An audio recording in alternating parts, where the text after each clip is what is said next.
today from UNSA because we have, as you know, a PhD dissertation. This morning I was thinking and remembering when I started my PhD in Lund as well 20 years ago. And today we have a Cecilia's PhD dissertation, one of our very good students in our career.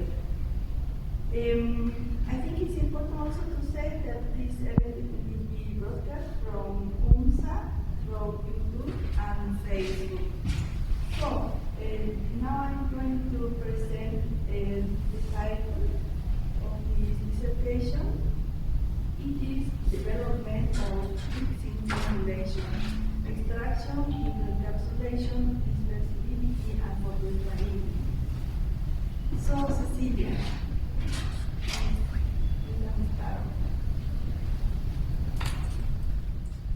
Thank you very much.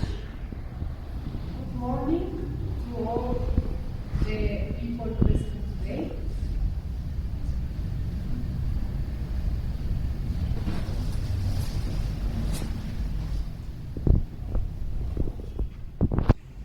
I would like to salute the opponent and the committee members.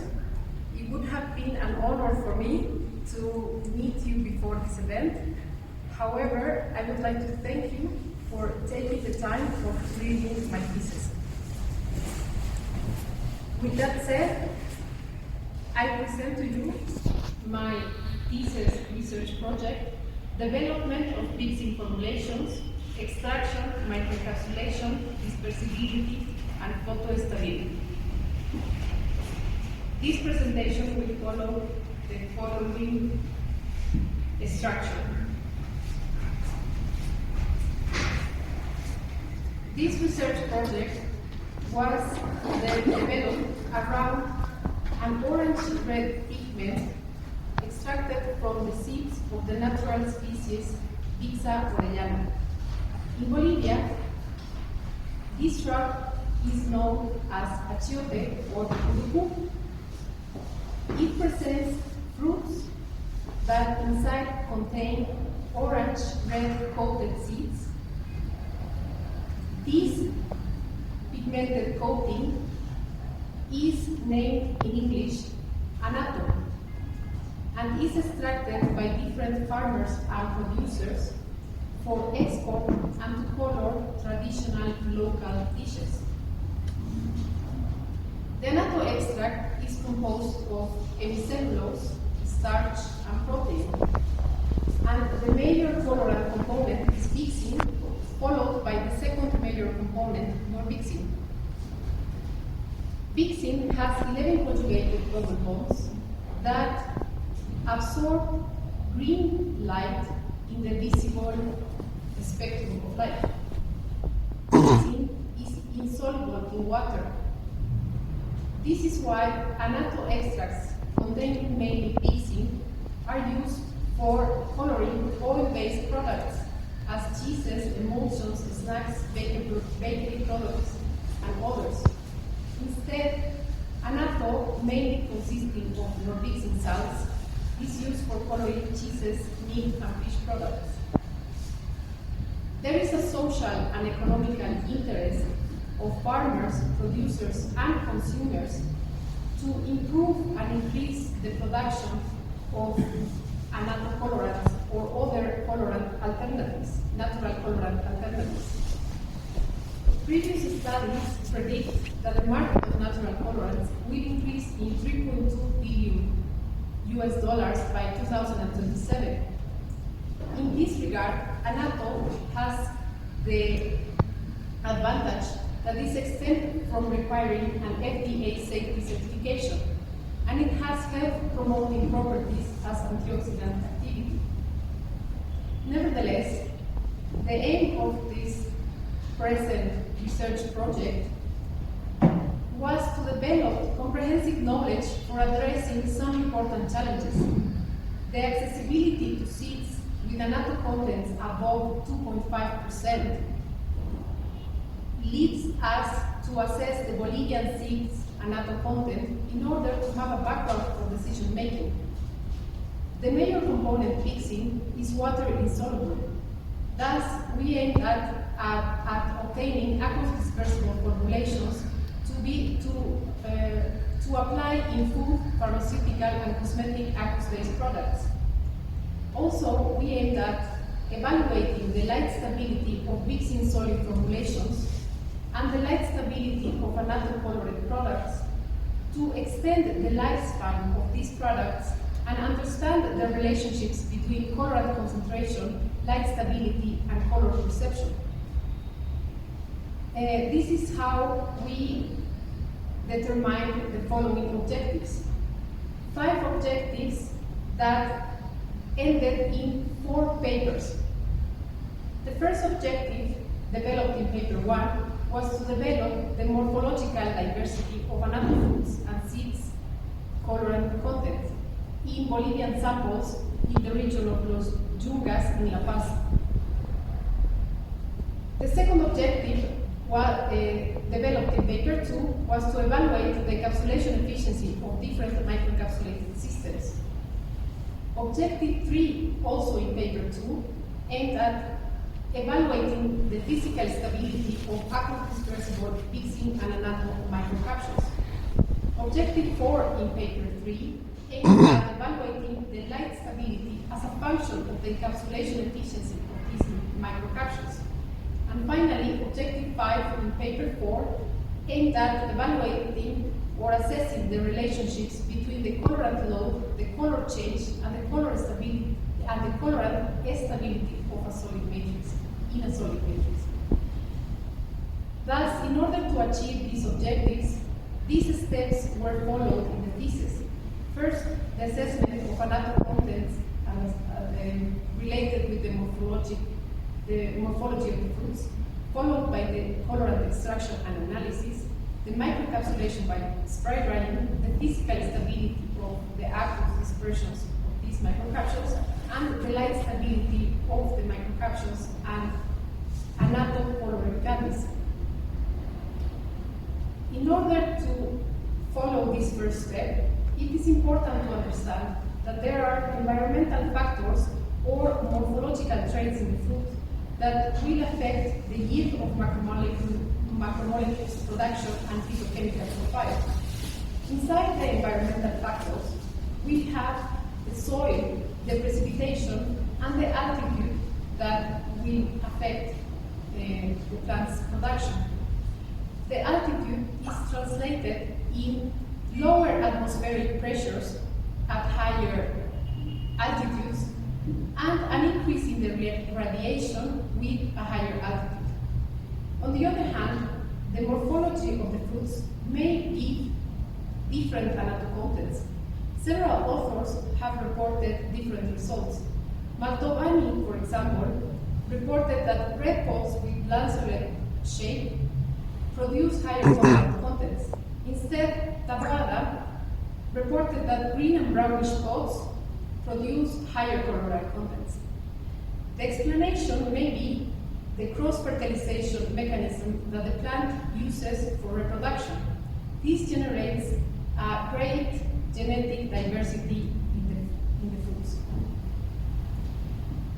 This is why we collected 27 samples from 400 meters above sea level up to 2,000 meters above sea level from the region of Los Yungas in La Paz, Bolivia. In these samples, morphological characteristics as the width, the length, and the thickness, and the crystal density of the fruits were measured in order to assess later relationships with the colorant contents of each sample. After the colorant may be extracted by different procedures. It could be extracted into oils by solvents as acetone, methanol, hexane, or by using alkaline solutions, plus abrasion. Inside this procedure, there is room for improvement.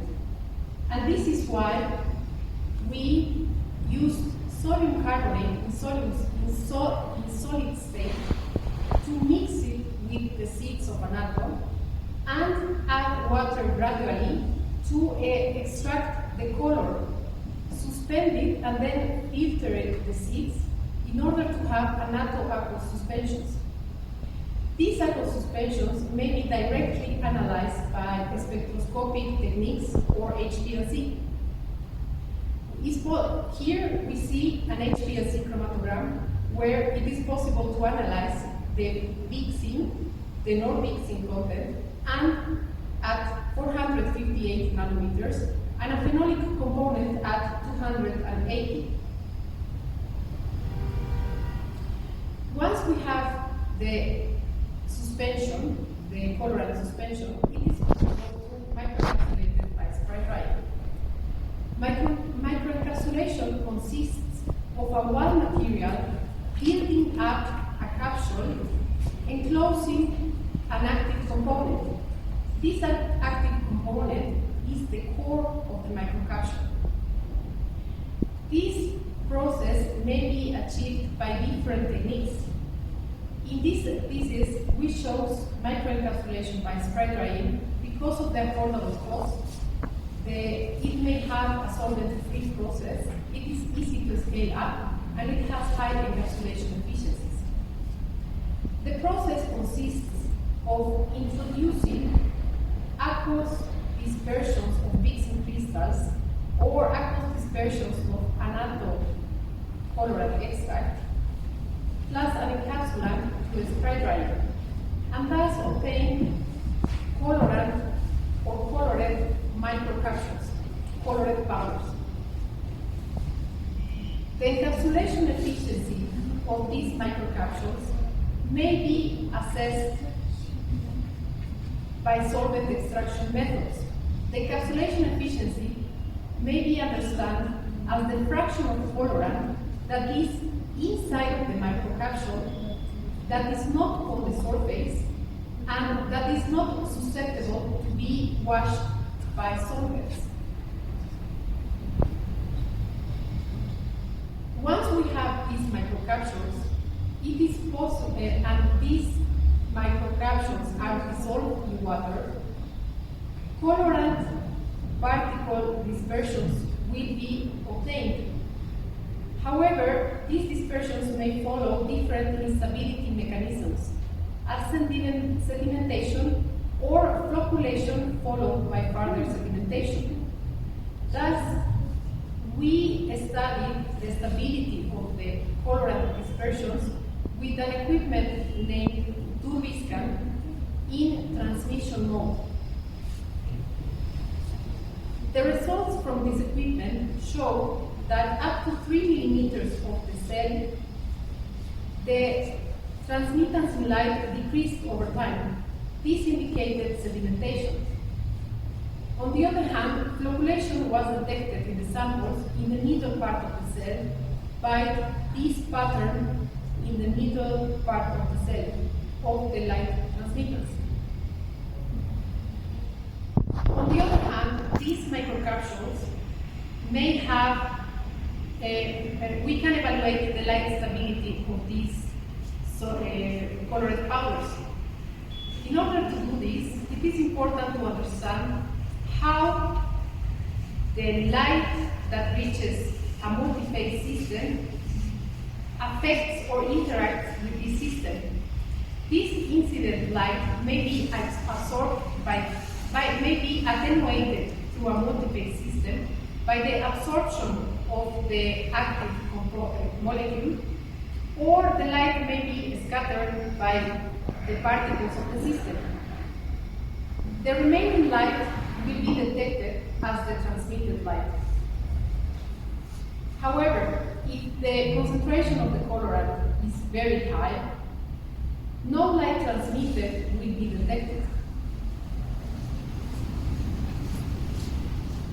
So, for the stability studies, we placed microcapsule powders on top of a table that was irradiated with a lamp that presents a spectral power distribution very similar to outdoor daylight. We irradiated the samples for 30 days, and Every 3 days, we extracted an independent sample that was dissolved in water, further diluted in solvent, and then analyzed by UV spectroscopy and Hplc. UV visible spectra was obtained, as well as chromatogram peaks for bixin. If we would graph the concentration of an analyte as a function of irradiation dose in dilute systems, we would obtain an exponential decay. This does not happen in systems that have high concentrated analytes. What we would obtain is a linear decay.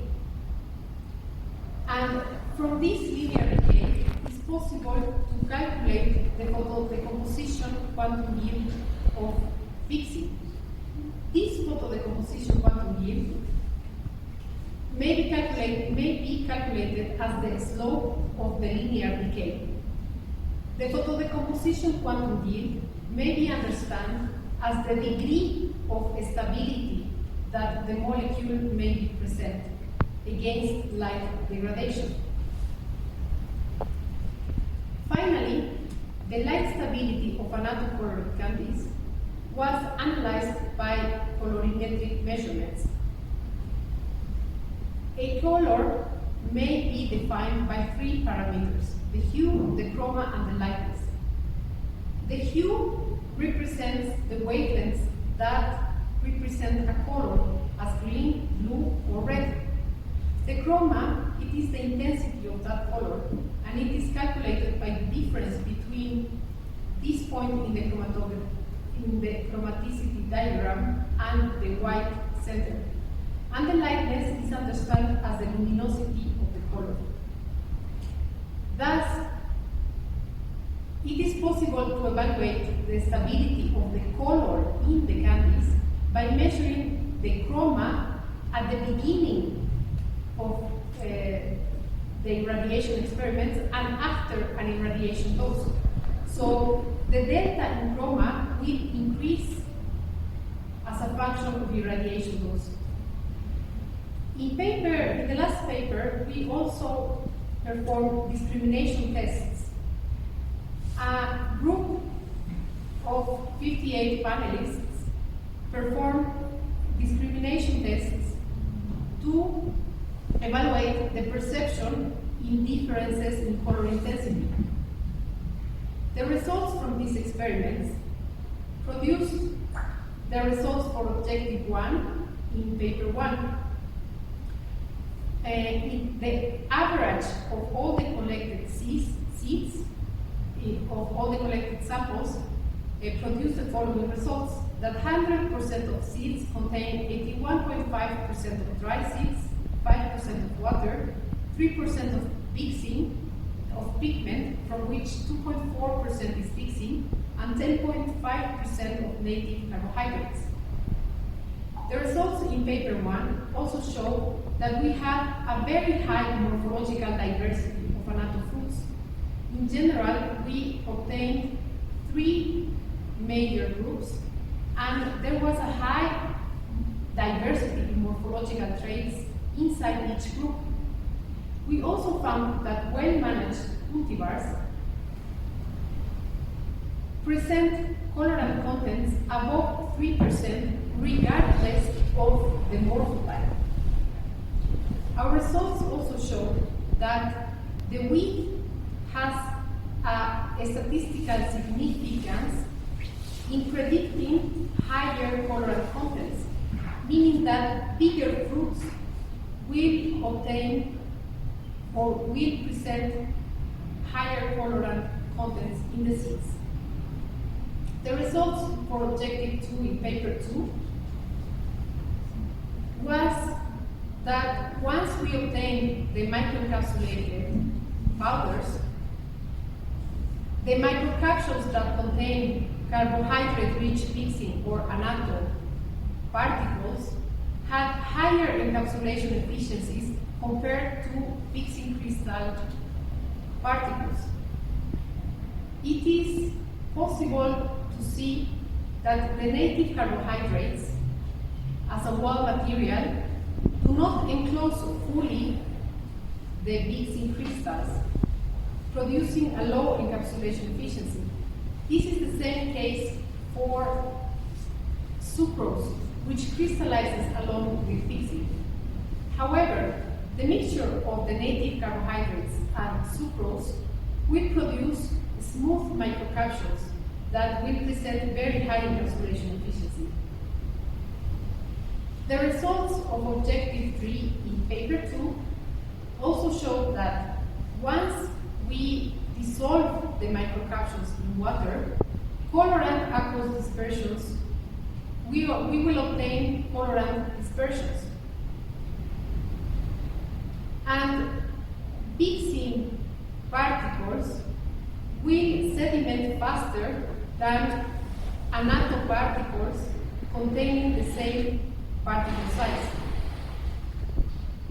Our results found that annatto aqueous dispersions will remain stable at least for 40 days.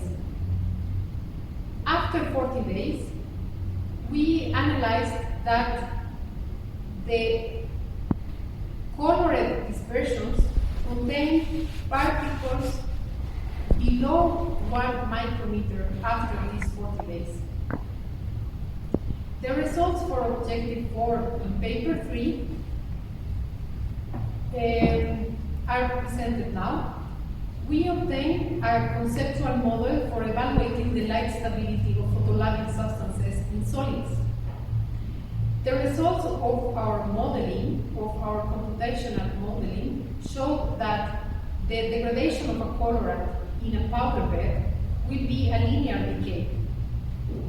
When all the light is absorbed by the colorant and when light scattering is not present. However, when the molecules start to degrade, the light scattering of the powders of the particles will become important, and thus a bending in the linear decay will be observed. This means that the degradation rate of bixin will decrease with increasing the light scattering of the powder. This phenomenon was observed experimentally by all our samples during our experiments. The bixin in the annatto candies produced a linear decay, an initial linear decay, as well as bixin in the powders. However, this bending due to light scattering was also observed. We also observed that for very concentrated samples, the degradation process of bixin remains linear for higher irradiation doses. From this initial linear decay, the bixin photodecomposition quantum yield may be calculated as the slope. Our results show that unprotected colorants will have relatively low photodecomposition quantum yields, meaning that 100 millimoles of bixin will degrade per mole of photons absorbed. However, microencapsulated systems will be 30 to 100 times more stable than unprotected colorants. Our results also show that candies, or the matrix of the candies, offers certain protection to the colorants. A very important result from this paper was that the quantum yield will be inversely proportional to the encapsulation efficiency, meaning that the higher the encapsulation efficiency, the higher the stability of the colorants against light degradation.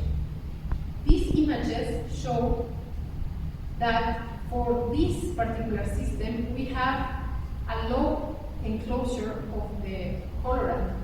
However, for maltodextrin and CMC encapsulants, we obtain better encapsulation efficiencies of the colorant.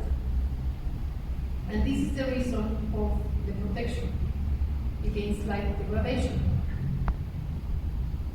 The results for Objective 5 on Paper 4 were that we could model the color degradation in the candies. This modeling was based on experimental values of the colorant concentration in the candies after certain irradiation doses.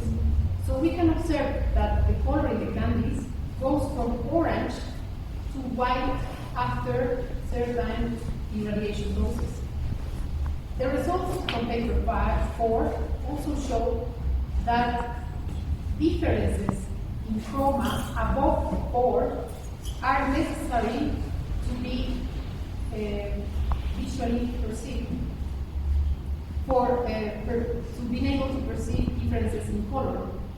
And these differences in chroma, it is obtained in the radiation experiments after around 80 moles of photon per meter square, which equals or is equivalent approximately to a full day of irradiation in the south of Europe. So the conclusions of our research project, was that we obtained solid liquid mild alkaline aqueous extractions. We obtained a solid liquid mild alkaline aqueous extraction procedure that was very efficient to obtaining the colorant extract, and that we have a very high morphological diversity in the fruits of the samples collected in Bolivia that is capable of producing high annatto contents. We also found that native carbohydrates increase the encapsulation efficiency of microcapsules. In paper 2 also, we found that aqueous dispersible annatto formulations were achieved by spray drying, and that the higher the encapsulation efficiency, the higher the light stability of the colorants.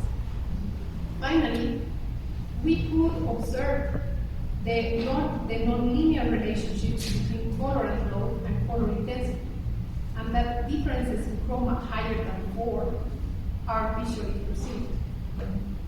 So, as a global conclusion, understandings were generated around annatto production chain that made it possible to create light-stable, aqueous dispersible annatto formulations.